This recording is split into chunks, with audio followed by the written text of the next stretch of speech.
तो आज का जो हमारा टॉपिक होगा that is D and F block elements. ठीक है, एक एक करके ब्लॉक स्टार्ट करेंगे। पहले डी आएगा फिर एफ आएगा ऑब्वियसली। ओके, चलिए बच्चों स्टार्ट कर रहे हैं हम। पहले D and F block elements जो टॉपिक है, डी एंड एफ ब्लॉक को हम कह सकते हैं transition and inner transition metal. पहले हमें डी ब्लॉक को स्टार्ट करना है। What are D block elements? तो as periodic table electronic configuration में जब भी लास्ट इलेक्ट्रॉन डी सबशेल में एंटर करेगा तो वो कहलाता है D block element. D block की डेफिनेशन क्या हो गई बेटा? डी ब्लॉक किसे कहेंगे? जब लास्ट इलेक्ट्रॉन, मतलब इलेक्ट्रॉनिक कॉन्फ़िगरेशन करते समय last electron enters in D subshell. ठीक है, लास्ट इलेक्ट्रॉन जब भी डी सबशेल में जाए during configuration, then it is named as d block element.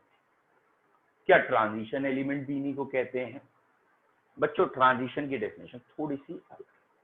क्या अलग है?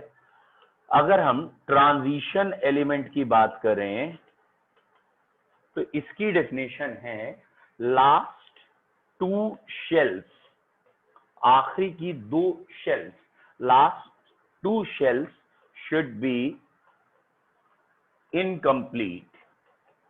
Last two shells should be incomplete in ground state, या तो ग्राउंड स्टेट की बात करें और any stable oxidation state, any stable oxidation state. क्या पॉइंट हो गया है? डी ब्लॉक के लिए और ट्रांजिशन के लिए थोड़ा सा मार्जिनल डिफरेंस क्या है? ये है पीरियोडिक टेबल। इस पीरियोडिक टेबल में सिंपल लैंग्वेज में अगर कहें तो ग्रुप नंबर 3 से लेके 12 तक, यहां से यहां तक 3 to 12, ये 3 है बेटा, ये 12 है, ये सारे डी ब्लॉक हैं। ऑल आर डी ब्लॉक, 3 से 12 तक डी ब्लॉक है। तो ट्रांजिशन क्या है बेटा? 3 से लेके 11 तक ट्रांजिशन है, यहां से यहां तक 11 तक ट्रांजिशन मेटल है। मतलब सिर्फ एक ग्रुप 12 ये ट्रांजिशन नहीं।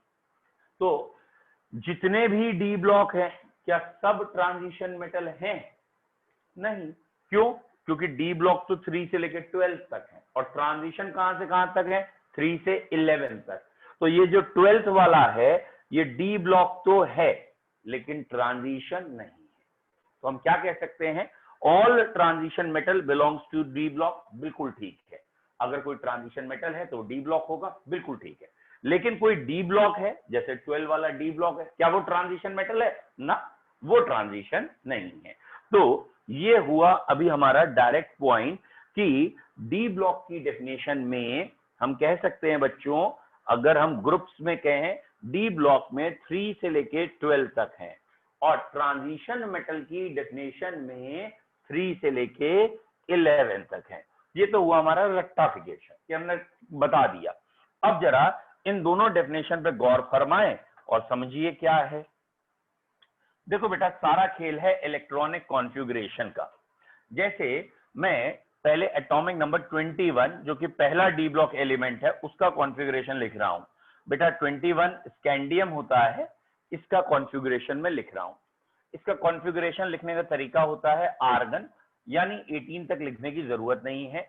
आर्गन के बाद 4s2 यानी ये 20 और ये रहा 3d1 21। तो यहां पे अभी आप देखिए 4s आया है, फोर्थ शेल में आगे p होगा फिर d होगा, वॉट एवर, एटलीस्ट s और p तक तो हमें देखना ही चाहिए ना। तो फोर्थ शेल इनकम्प्लीट है क्योंकि खाली s में इलेक्ट्रॉन है और ऑब्वियसली थर्ड शेल भी इनकम्प्लीट है। थर्ड शेल क्यों इनकम्प्लीट है? 3d में 1 ही है, अभी 3d में और आ सकते हैं। तो इसमें फोर्थ शेल और थर्ड शेल दोनों शेल इनकम्प्लीट हैं, इसलिए ये डी ब्लॉक एलिमेंट है। आखिरी की दो शेल दोनों इनकम्प्लीट, डी ब्लॉक भी है ट्रांजिशन भी है। बेटा डी ब्लॉक तो इसलिए क्योंकि आखिरी इलेक्ट्रॉन डी में आया है, डी ब्लॉक, और ट्रांजिशन इसलिए कि दोनों शेल इनकम्प्लीट है। एक और एग्जाम्पल देखते हैं। जैसे मान लेते हैं हमने आयरन लिख दिया एटॉमिक नंबर 26, तो आयरन का कॉन्फ़िगरेशन होता है आर्गन, ये सभी को मालूम होना चाहिए। ये 3p6 होता है। 3p6 के बाद पहले 4s भरा जाता है, अबव प्रिंसिपल, और 4s के बाद 3d भरते हैं। तो 4s पे 20 हो चुके हैं और 3d6 26। अगेन वही वाला पॉइंट, क्योंकि d में आखिरी इलेक्ट्रॉन भरा है तो d ब्लॉक है। ये वाली डेफिनेशन थी ना, last electron enters in d subshell, तो भैया लास्ट इलेक्ट्रॉन जो d में है तो d ब्लॉक हो गया। अब दूसरा पॉइंट क्या था हमारा बेटा? हमारा दूसरा पॉइंट था क्या आखिरी की 2 शेल इनकम्प्लीट हैं? तो ऑब्वियसली इनकम्प्लीट है, 4th शेल भी इनकम्प्लीट है और 3rd भी है।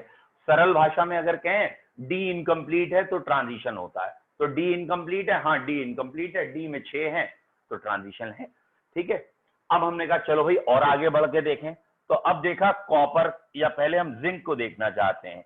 जिंक, तो ये जिंक है 3d10। तो भैया जिंक का कॉन्फ़िगरेशन किया, ये पाया 4s2 3d10। तो भैया आखिरी इलेक्ट्रॉन तो डी में ही भर रहा है, और अगर डी में भर रहे हैं तो डी ब्लॉक तो है। तो हम अगर ये कहें डी ब्लॉक, तो भैया ये तीनों के तीनों ही डी ब्लॉक में थे, ये भी ये भी ये भी।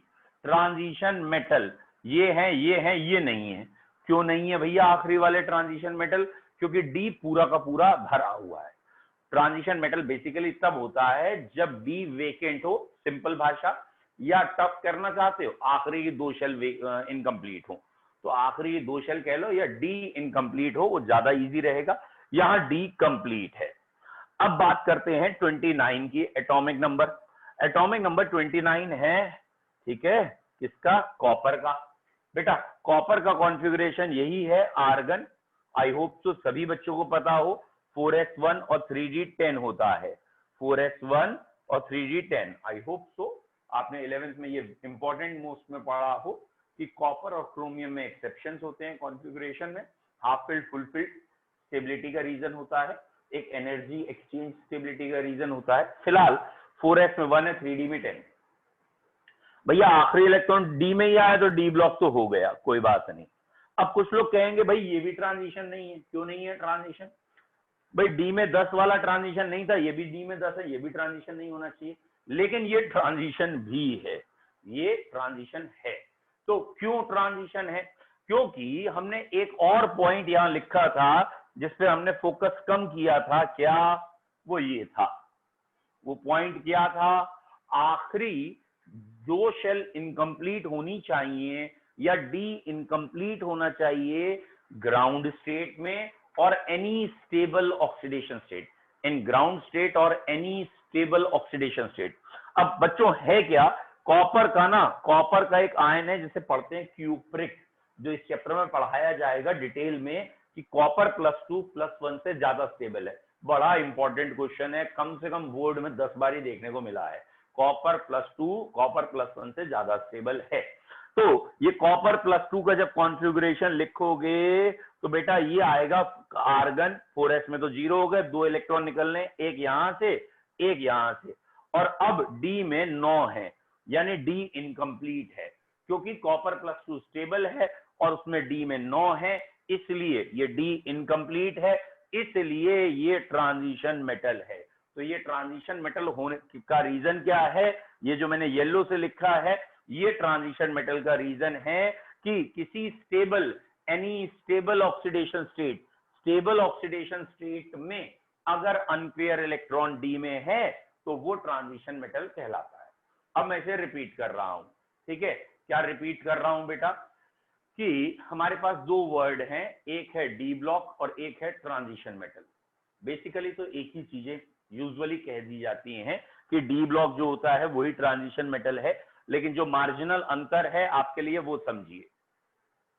अगर आखिरी इलेक्ट्रॉन यानी इलेक्ट्रॉनिक कॉन्फ़िगरेशन आप कर रहे हैं और इलेक्ट्रॉनिक कॉन्फ़िगरेशन में जो सबसे आखिरी का इलेक्ट्रॉन है वो जब इलेक्ट्रॉन भर रहे हैं वो डी सबशेल में भरा गया है, तो वो कहलाता है डी ब्लॉक एलिमेंट। तो डी ब्लॉक या एस ब्लॉक, पी ब्लॉक का एक सिंपल तरीका है कि जब कॉन्फ़िगरेशन करते जाते हैं आखिरी वाला इलेक्ट्रॉन, जिसे डिफरेंशिएटिंग भी कहते हैं, वो कहां गया? वो डी में गया, तो डी ब्लॉक एलिमेंट हो गया। पहला पॉइंट ये है। तो पीरियोडिक टेबल में डी ब्लॉक कौन से ग्रुप हैं? पीरियोडिक टेबल में ग्रुप नंबर 3 से लेके 12 तक ये डी ब्लॉक है। ये पीरियोडिक टेबल है, अगर आपने 11th में थोड़ी बहुत भी पढ़ी है तो ये बेटा एस ब्लॉक का हिस्सा होता है, ये यहां से यहां तक पी ब्लॉक होता है और ये बीच में डी ब्लॉक होता है। और ये डी ब्लॉक ग्रुप नंबर 3 से शुरू होता है और 12 तक जाता है। भैया 3 से 12 तक क्यों गया? Again it is a common sense, 3 से 12 तक 10 ग्रुप आ रहे हैं और डी में 10 इलेक्ट्रॉन आते हैं। D1 एक ग्रुप का है और D12 एक और, सॉरी D10 एक और ग्रुप का हो गया। दैट मीन्स डी में क्योंकि 10 इलेक्ट्रॉन आ सकते हैं तो डी ब्लॉक को 10 ग्रुप मिल रखे हैं 3 से लेके 12 तक। तो डी ब्लॉक क्या है? आखिरी इलेक्ट्रॉन डी में आना डी ब्लॉक है। फिर कहा गया ट्रांजिशन मेटल किसे कहेंगे, या ट्रांजिशन मेटल तो हमने कह दिया, ट्रांजिशन एलिमेंट भी कह सकते हैं क्योंकि ये सारे मेटल होते हैं तो ट्रांजिशन मेटल कह देते हैं। तो व्हाट आर ट्रांजिशन एलिमेंट? वैसे तो बेटा ट्रांजिशन एक अंग्रेजी का शब्द है और उसका बेसिकली मतलब यही है कि हिंदी से ट्रांजिशन मतलब in between, that is S से पी तक जा रहे हैं। एस ब्लॉक प्योर मेटल है, पी ब्लॉक एक हेट्रोजीनियस है, नॉन मेटल है। तो एस से पी तक जाते समय जो बीच में ना फेज चेंज हो रही है उसे कहते हैं, जो बीच की अवस्था है दैट इज ट्रांजिशन फेज, कि यहां से यहां तक चेंज हो रहा है, वो वर्ड है ट्रांजिशन उसके लिए। That is a gradual change in metallic character, size, उसको हम कह रहे हैं फिलहाल ट्रांजिशन मेटल। लेकिन यहाँ पे ट्रांजिशन मेटल को कहते हैं कि भैया ट्रांजिशन मेटल कौन से ग्रुप के एलिमेंट हैं? तो ट्रांजिशन मेटल पूरे 3 से लेके 12 तक नहीं है। यहाँ जो 12th वाला है इसको या तो सूडो ट्रांजिशन कह देते हैं, ये ट्रांजिशन नहीं है, सूडो ट्रांजिशन, या ये जो 11th है तो 3 से 11 तक ट्रांजिशन है। अब ट्रांजिशन की क्या डेफिनेशन है? ट्रांजिशन की ये डेफिनेशन लिखी है, आखिरी 2 शेल इनकम्प्लीट होनी चाहिए, मतलब इलेक्ट्रॉन पूरे नहीं भरे होने चाहिए। और ये 2 जगह देखना है, या तो ग्राउंड स्टेट देख लीजिए, मतलब ये जो कॉन्फ़िगरेशन लिखे हैं ये ग्राउंड स्टेट में लिखे हैं, और any stable oxidation state. Any stable oxidation state कहने का मतलब जैसे आयरन का FeCl3 बनता है तो आयरन +3 देख सकते हैं, या जिंक का जिंक +2 बनता है तो जिंक +2 देख लीजिए। तो यहां पे ये पाया गया कि ग्रुप नंबर 3 से लेके 11 तक, बेटा 3 से लेके 11 तक सब में डी इनकम्प्लीट था। 3 से 11 तक कह ले, सब में अगर डी इनकम्प्लीट है तो सबके सब क्या आ रहे थे? ट्रांजिशन मेटल आ रहे थे।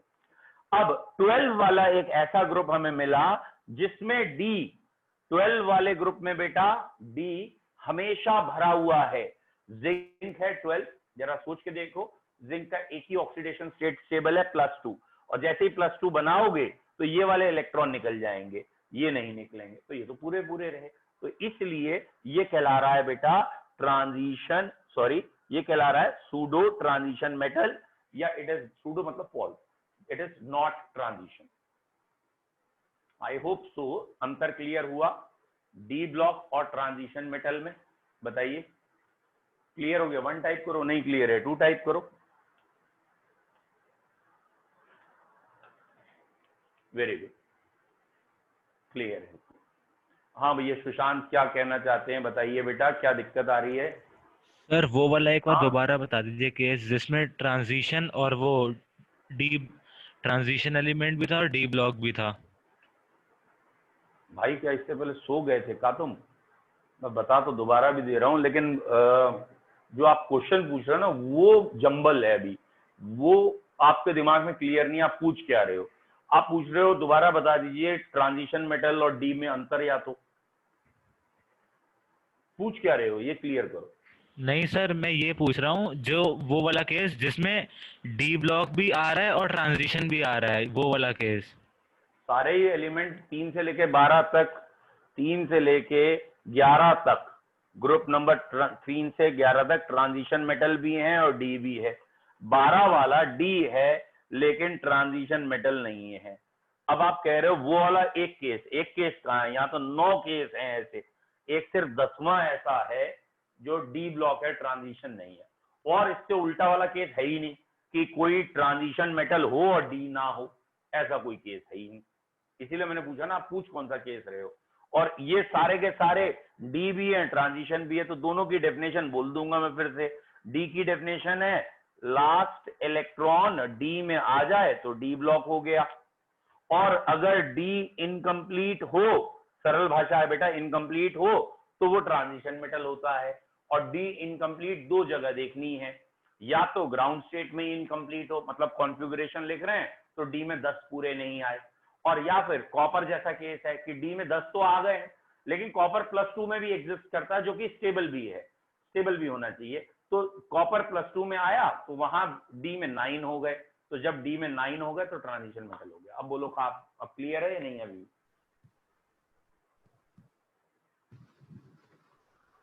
सर बोलो, पूछो पूछो।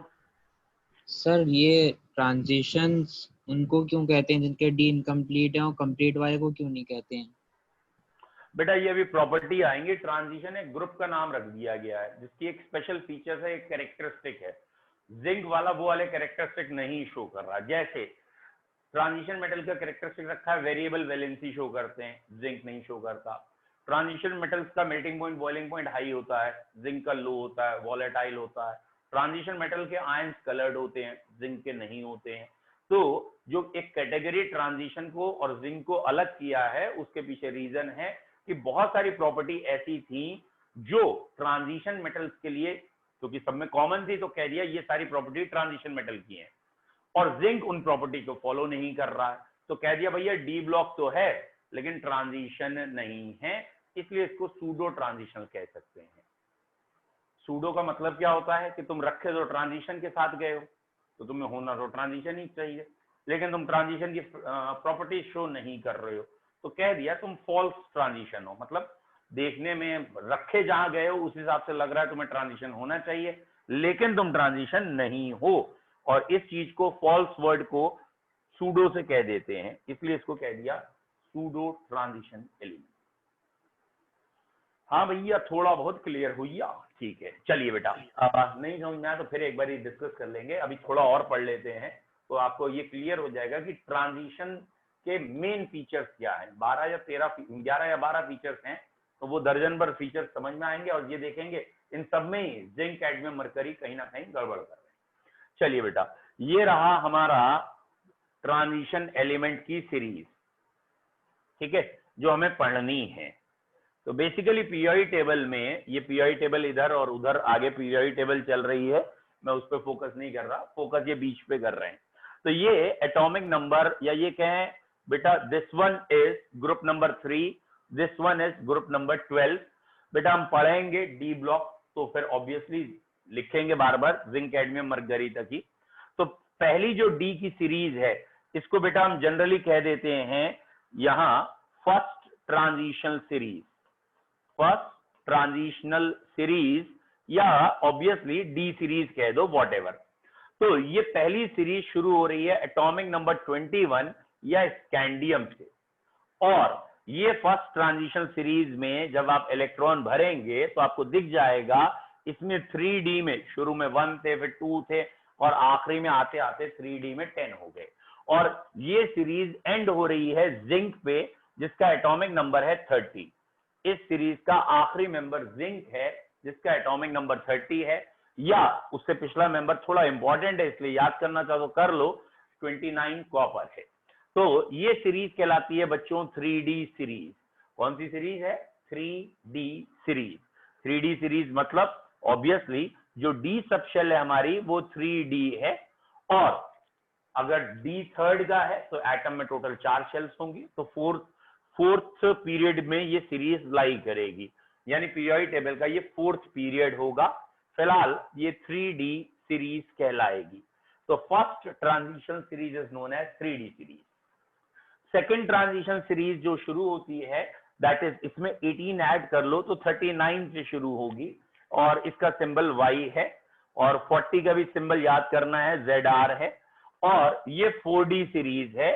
बेटा ये खत्म हो गई कैडमियम पे, कैडमियम का एटॉमिक नंबर 48 है, ठीक है, ये 47 हो गया।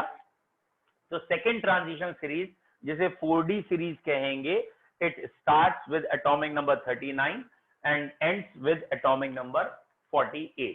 and 48 is of cadmium. Third transition series में थोड़ा सा इंपॉर्टेंस है, याद रखना है, आपके यहाँ ज्यादा पूछा जाता है।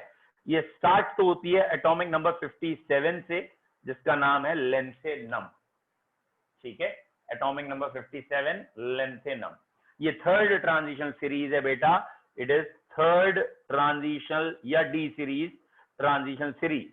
57 से शुरू हुई, और आप शब्द जानते हो, लेंथेनम के बाद लेंथेनॉइड्स आते हैं, एफ ब्लॉक। नहीं भी याद है तो अब याद करेंगे, पता लग जाएगा। 58 से लेके 71 तक नीचे रखे हैं, रखना तो यही चाहिए सबके सबको यहाँ लेंथेनम पे, लेकिन रखने थर्ड वाली तो ऊपर वाली थी, क्योंकि पीरियोडिक टेबल की सिमेट्री बिगड़ जाएगी, और इसलिए यहाँ पे अगला मेंबर आएगा 72 which is known as hafnium. ठीक है, तो 58 से 71 तक क्योंकि नीचे हैं, इसलिए यहाँ अगला मेंबर HF हॉफनियम आएगा, एटॉमिक नंबर 72।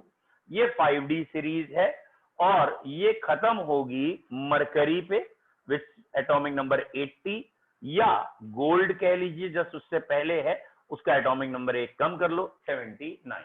अब बोलो बेटा, जो भी बच्चा बोल रहा था।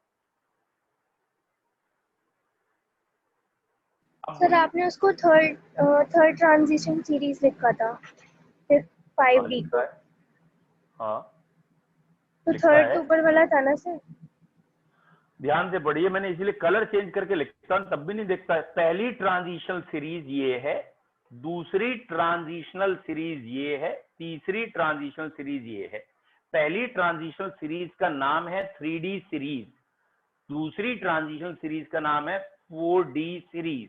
नाम 4D है ये दूसरी, और तीसरी ट्रांजिशनल सीरीज का नाम है 5D सीरीज, यानी ये तीसरी ट्रांजिशनल सीरीज है।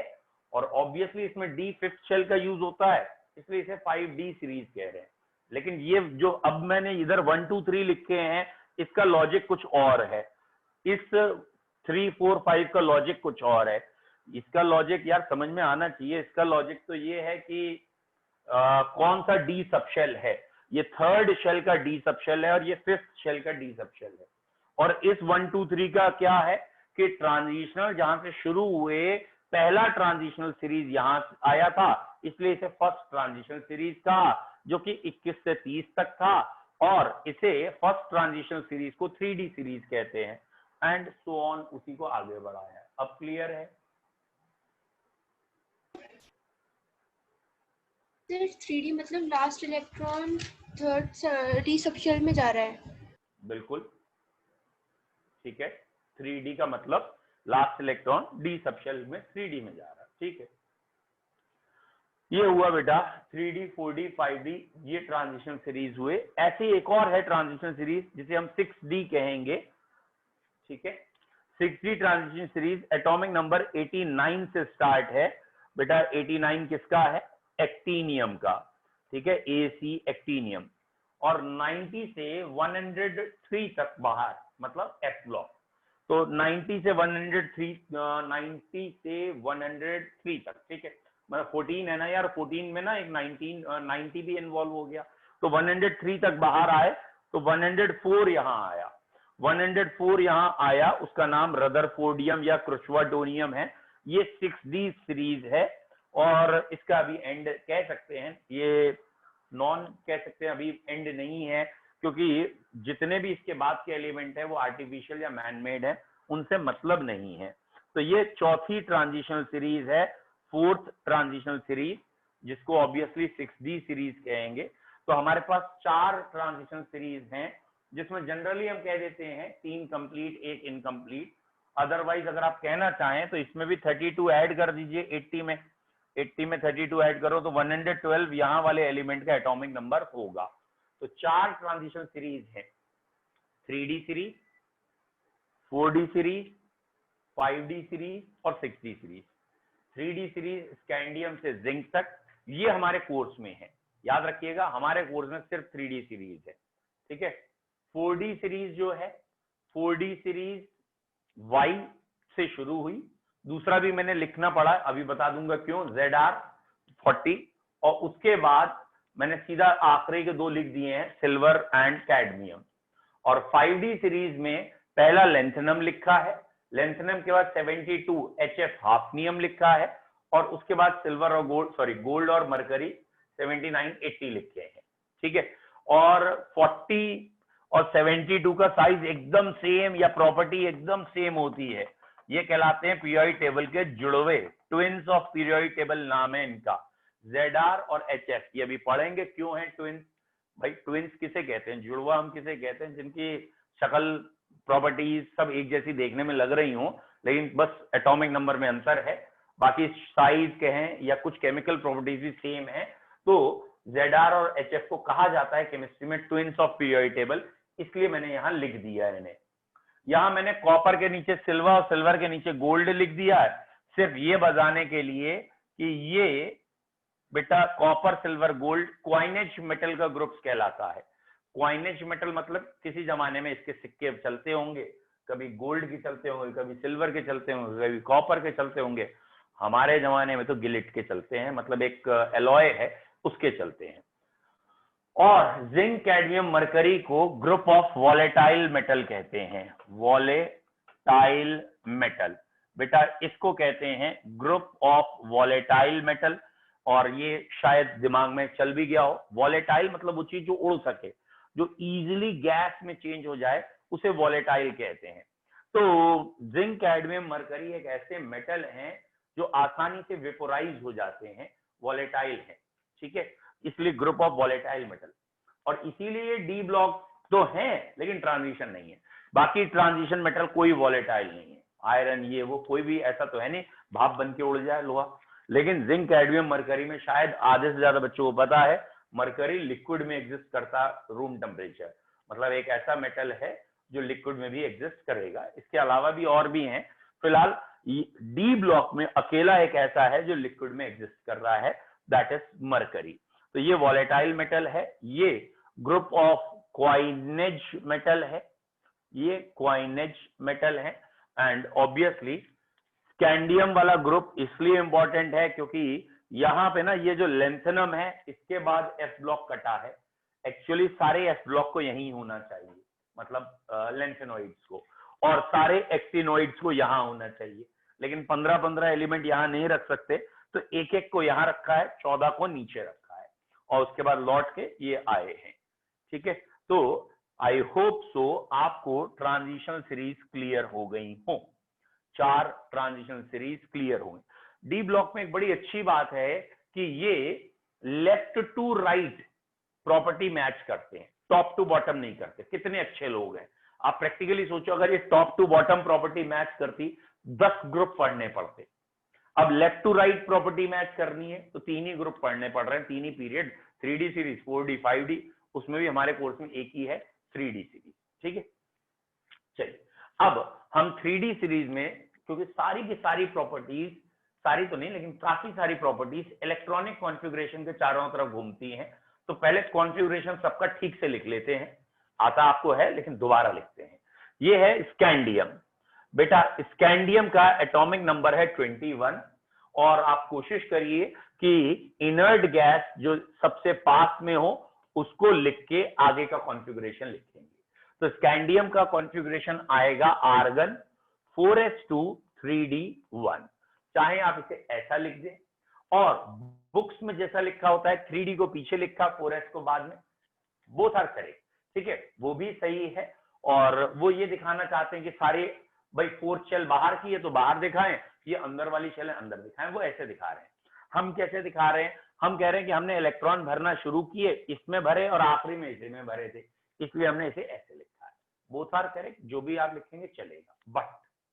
बट ये पॉइंट नोट करना, बहुत बच्चे गलती करते हैं, जब भी इलेक्ट्रॉन निकालने पड़ेंगे, जैसे मैंने आपसे कह दिया ना कि स्कैंडियम +2 बताओ, तो स्कैंडियम से 2 इलेक्ट्रॉन निकालने हैं, ऑब्वियसली इलेक्ट्रॉन निकालने हैं, पहले लास्ट शेल से निकलेंगे बाद में अंदर वाली शेल से, तो इलेक्ट्रॉन निकालते समय यहां से मत निकाल देना, इलेक्ट्रॉन निकालते समय यहां से निकालेंगे, ठीक है। तो स्कैंडियम का ये कॉन्फ़िगरेशन आ गया 4s2 3d1। स्कैंडियम के बाद आया Ti, टाइटेनियम या titanium, what ever you can pronunciate, ये आ गया बेटा 4s2 3d2, ठीक है। फिर वेनेडियम 23, और बेटा आप देख लीजिएगा किसी भी पेपर में कहीं भी, इवन बोर्ड, इवन कॉम्पिटिशन, आपको इनके एटॉमिक नंबर याद नहीं करने हैं, बहुत ज्यादा एटॉमिक नंबर गिवन होते हैं, ठीक है। तो ये कॉन्फ़िगरेशन आएगा आर्गन 4s2 3d3, ठीक है। और इसके बाद आएगा बेटा क्रोमियम। क्रोमियम आपको मालूम ही है ये एक एक्सेप्शन है, तो ये आएगा आर्गन 4s1 3d5। तो ये जरा ध्यान रखने वाले कॉन्फ़िगरेशन है, स्पेशली क्रोमियम। क्यों ध्यान रखना है? क्योंकि इसमें 4s1 है, 3d5 है। पूछो बेटा लोकप्रिय, क्या पूछ रहे हो आप? सर वो आपने स्कैंडियम +2 वाला जो पॉइंट बताया था वो दोबारा बता दीजिए। बेटा हमने ये बताया है स्कैंडियम +2 या कोई भी एलिमेंट हो, इलेक्ट्रॉन भरे तो जाते हैं अफबाउ प्रिंसिपल से। अफबाउ प्रिंसिपल क्या होता है कि जिसकी एनर्जी कम है उसमें पहले इलेक्ट्रॉन भर दो, लेकिन जब इलेक्ट्रॉन निकालने होंगे तो यहां से नहीं निकालेंगे। इलेक्ट्रॉन निकालने होंगे तो सबसे पहले उस शेल से निकालेंगे जो सबसे बाहर की तरफ हो, न्यूक्लियस से सबसे दूर या आउटर मोस्ट शेल से पहले इलेक्ट्रॉन निकलेंगे, फिर इससे निकलेंगे। यानी स्कैंडियम से अगर 2 इलेक्ट्रॉन निकालने हैं तो 4s से निकालने हैं, 3d से नहीं निकालने हैं। पहले 4s के निकल जाएंगे, फिर 3d के निकलेंगे। अब क्लियर? Yes sir. बाकी बच्चे इस पॉइंट को ध्यान दीजिएगा, ये पॉइंट बहुत इंपॉर्टेंट है। मैं कह रहा हूं इस पॉइंट में गलती होती है, और इस चैप्टर नहीं, ये कोऑर्डिनेशन में भी पॉइंट अगले चैप्टर का भी है। और वहां पता है जल्दबाजी में बच्चे क्या करते हैं, जैसे मैं उनसे पूछता हूँ ना, मान लो वेनेडियम +2 का कॉन्फ़िगरेशन बताओ, तो वो ऐसे सोचते हैं वेनेडियम 23 में 2 गए 21 का कॉन्फ़िगरेशन। अबे 21 का तो तुम ये कर बैठोगे, फिर गलती हो जाएगी। तो आप ये गलती मत करिएगा कि पहले ही 2 घटा दिए, पहले ही 2 घटा दोगे तो तुम यहां से घटा चुके होगे, ये गलती हो जाती है। तो इलेक्ट्रॉन भरने का तरीका अफबाऊ है और निकालने में अफबाऊ का कोई लेना देना नहीं है, इसलिए इलेक्ट्रॉन निकलेगा कहां से? पहले 4th शेल से, फिर 3rd शेल से। बेटा इसके बाद मैग्नीज आएगा विच हैज एटॉमिक नंबर 25, और बेटा मैग्नीज में हम ये मानते हैं आर्गन 4s2 3d5, ये जो कॉन्फ़िगरेशन है ये हाफ फिल्ड है, एग्जैक्टली बिना किसी को डिस्टर्ब किए हाफ फिल्ड है, तो ये कॉन्फ़िगरेशन ज्यादा स्टेबल है। याद रखिएगा लेफ्ट टू राइट आने पे ये वाला कॉन्फ़िगरेशन जो अभी हाफ फिल्ड पे आया है ये काफी स्टेबल होगा। चलो अभी इसको ही लिख लेते हैं। मैग्नीज के बाद 26 होता है बेटा iron. Iron argon 3d6 4s2 है, चाहे इसे इधर लिखें या इधर। आयरन में सबसे ज्यादा बच्चे गलती करते हैं, जैसे अगर मैं आपसे अभी पूछूं बताओ आयरन में अनपेयर इलेक्ट्रॉन ज्यादा है, जो सामने आयरन लिखा है इसमें अनपेयर ज्यादा है या आयरन +2 पेरस, आयरन में ज्यादा है या आयरन +2, किसमें अनपेयर इलेक्ट्रॉन ज्यादा है? अधिकतर बच्चे बताने लगते हैं आयरन, कहीं आयरन +2, तो आंसर इसका दोनों में बराबर है, क्योंकि आयरन +2 में जो 2 इलेक्ट्रॉन तुमने निकाले हैं वो कहां से निकाले हैं? 4s से, और अगर तुमने यहां से इलेक्ट्रॉन निकाले तो यहां से तो छुआ ही नहीं। यानी 3d में पहले भी 6 थे, अभी भी 6 हैं, 3d के 6 भरोगे तो 4 अनपेयर आएंगे, क्योंकि भरेंगे कैसे?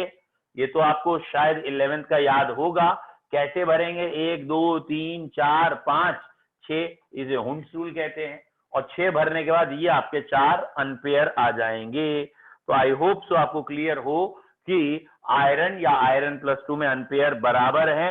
फिर वही बात, जब भी इलेक्ट्रॉन निकालना पहले आउटर से निकालना, फिर अंदर वाली शेल से निकालिएगा। अब बेटा इसके बाद है एटॉमिक नंबर 27, आयरन के बाद आता है कोबाल्ट। ये C बड़ा है, O छोटा है, कोबाल्ट। ये इसलिए मैंने आपको बता दिया है कि C और O दोनों बराबर साइज के जब बने हैं तो कार्बन मोनोऑक्साइड है। ये कॉम्प्लेक्सेस में दिक्कत आती है बच्चों को वहां सोचने में कि कौन से में कोबाल्ट लेना है, कौन से में कार्बन मोनोऑक्साइड, तो भैया फॉन्ट देख के काम चलाना पड़ेगा वहां। ये है फिलहाल कोबाल्ट। कोबाल्ट का कॉन्फ़िगरेशन हो गया बेटा argon 4s2 and 3d7, argon 4s2 3d7। Cobalt के बाद है बेटा निकल, 28 एटॉमिक नंबर, निकल आर्गन 4s2 3d8, ठीक है। एंड अगेन कॉपर, अब आपको समझ में आ गया होगा, जैसे मैंने कहा अगेन कॉपर, तो हमने लिखा है इसी तरीके से कि इसी के सामने आ रहा है। कॉपर और क्रोमियम एक्सेप्शंस थे, तो कॉन्फ़िगरेशन में ये आ गया आर्गन 4s1 एंड 3d10। वैसे 4s2 होता है, लेकिन बच्चों यहां हमें 4s1 रखना पड़ेगा एंड 3d10। और बेटा 30th is zinc. I hope so clear है आपको। जिंक में 4s1 है, सॉरी 4s2 है, 3d10 है, डी पूरा भरा है। तो शुरू से लेके यहां तक, मतलब जिंक से पहले तक, सॉरी जिंक से पहले कॉपर तक ट्रांजिशन एलिमेंट्स हैं, डी ब्लॉक भी है। जिंक डी ब्लॉक तो है लेकिन ट्रांजिशन मेटल नहीं है, अभी प्रूफ करेंगे। और ये दो कॉन्फ़िगरेशन, ठीक है, ये एक्सेप्शनल। तो बेटा डी ब्लॉक का जनरल इलेक्ट्रॉनिक कॉन्फ़िगरेशन क्या आ गया कि ओवरऑल डी ब्लॉक के लिए 3D सीरीज को देखते हुए जनरल कॉन्फ़िगरेशन क्या है। तो बेटा अगर मैं चौथी शेल को, आखिरी शेल को n कहने लगूं, तो आखिरी शेल जिसे मैंने n कहा उसके s में गौर फरमाएं अधिकतर 2 हैं लेकिन 1 भी हैं। जिन दो को ब्रैकेट में किया उनमें 1 भी है। तो आखिरी शेल के s में कभी कभी एक, अन्यथा 2 इलेक्ट्रॉन होते हैं। और अगर चौथी हमारी आखिरी है तो आखिरी से पहले वाली यानी तीसरी शेल, आखिरी को n कहा तो आखिरी से पहले वाली को n-1 कहेंगे। इसके डी में 1 से लेके 10 तक होंगे, 1 to 10 होंगे, लेकिन कॉमन सेंस है ना तो D4 होता है ना D9 होता है। लेकिन हम लिख नहीं रहे हैं यहाँ पे कि D4 D9 एक्सक्लूडेड, ऐसा कुछ नहीं लिख रहे, ठीक है। तो ये कहलाता है general electronic configuration. General electronic configuration for D block element is n-1 D1 to 10 ns1 to 2, ठीक है। बेटा डी ब्लॉक में ना दो वर्ड, मतलब अभी कराऊंगा ही आपको, लेकिन प्रैक्टिस करिए घर पे कि अनपेयर इलेक्ट्रॉन बड़े इंपॉर्टेंट है। यहाँ अनपेयर इलेक्ट्रॉन, तो शुरुआत से लेके यहां तक जरा चेक करना है डी में या ओवरऑल अनपेयर कितने, क्योंकि इनकी बड़ी वैल्यू है अनपेयर इलेक्ट्रॉन की। जो पेयर है उनकी नहीं, अनपेयर। जैसे यहां पे ये 1 लिखा है तो ये एक अनपेयर है। यहां बच्चों 2 लिखा है तो ये 2 अनपेयर है। आपको कॉन्फ़िगरेशन करना आता है, अभी बताया हुंस रूल, एक और एक करके भरेंगे। 2 अनपेयर, 3 लिखा है, 3 अनपेयर। यहां अनपेयर इलेक्ट्रॉन एकदम से जंप कर गए, ये 5 भी अनपेयर है, ये भी एक अनपेयर है, 6 अनपेयर है। यहां 5 अनपेयर है, तो मिड तक जैसे जैसे हम गए तो अनपेयर बढ़े। यहां अनपेयर कम थे, धीरे धीरे धीरे अनपेयर बढ़े। व्हाट आई मीन टू से मिड, कि लेफ्ट टू राइट जा रहे थे डी में, तो ये बीच में आया ना, D5 जो आ रहा है ये मिड आ गया, तो मिड तक ये बढ़े। उसके बाद D6 हो गया, तो अनपेयर इलेक्ट्रॉन अगर आपको समझ में आ गए, मैंने बनाया था क्योंकि अभी, तो यहाँ अनपेयर्ड इलेक्ट्रॉन 4 हो गए थे। फिर अनपेयर्ड यहाँ देखिए 3, यहाँ 2, यहाँ 1 और यहाँ 1 भी नहीं। यहाँ अनपेयर्ड 1 भी नहीं है। जिंक एक अकेला ऐसा है, मैं आपको स्टार्टिंग से दिखाता जा रहा हूं, बाद तक देखना, हर जगह जिंक का कल्प्रिटनेस दिखेगा। जिंक सबसे अलग चलने की कोशिश करेगा, तो जिंक में अनपेयर है ही नहीं। अनपेयर नहीं है इसलिए जिंक कलर नहीं शो करता। जिंक के आयन व्हाइट कलर्ड होते हैं, वो अभी प्रॉपर्टीज, कलर वाली प्रॉपर्टी में फिर बताएंगे। बच्चों होता क्या ना, इस ग्रुप में ना वेरिएबल वैलेंसी भी है। What is the meaning of variable valency? कि आयरन +2 +3 शो करता है, क्रोमियम या सारे element more than 1 valency show करते हैं। तो उनका वेरिएबल वैलेंसी शो करने का रीजन क्या है? उनका रीजन है कि ये वाला जो एनर्जी गैप है ना, ये जो कॉन्फ़िगरेशन यहां से लेके यहां तक हमने लिखा है, वो एनर्जी गैप बहुत कम है, ठीक है।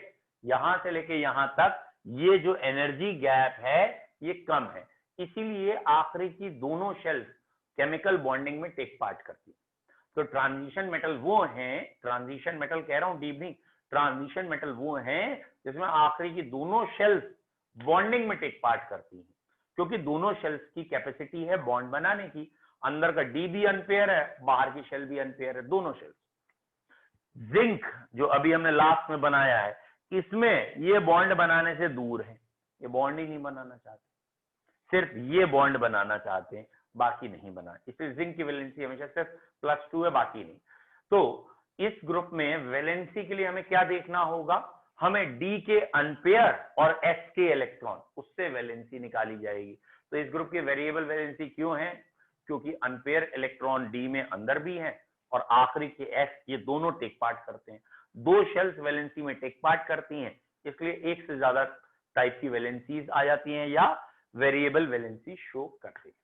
फिलहाल सारी की सारी प्रॉपर्टी, मतलब मैक्सिमम प्रॉपर्टी कॉन्फ़िगरेशन के आसपास घूमेंगी, इसलिए आप कॉन्फ़िगरेशन को आज ठीक से पढ़ के रखेंगे, कल हम कॉन्फ़िगरेशन के आगे करेंगे। सर ठीक है बच्चों? हाँ जी सर, क्रोमियम और कॉपर में 4s1 क्यों है ये? बेटा, ये तो एक देखो, डी में ज्यादा से ज्यादा बच्चे कितने आ सकते हैं, 10। डी में ज्यादा से ज्यादा 10 आने के लिए, स्टेबल होने के लिए, इसे कहते हैं फुलफिल्ड इलेक्ट्रॉनिक कॉन्फ़िगरेशन, और डी में 5 आने को कहते हैं हाफ फिल्ड कॉन्फ़िगरेशन। तो ये फुलफिल्ड और हाफ फिल्ड अटेन करने के लिए यहां से एक इलेक्ट्रॉन इधर चला गया, यहां से एक इलेक्ट्रॉन इधर, जिससे कि फुलफिल्ड हाफ फिल्ड अटेन हो जाए।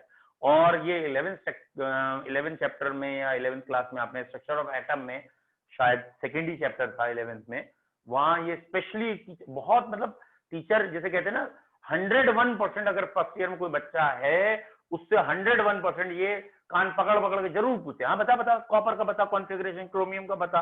और रीजन भी पढ़ाते ही है वहां पे, बहुत इंपॉर्टेंट है कि स्टेबिलिटी आती है। क्यों आती है, तो 2 रीजन देते हैं।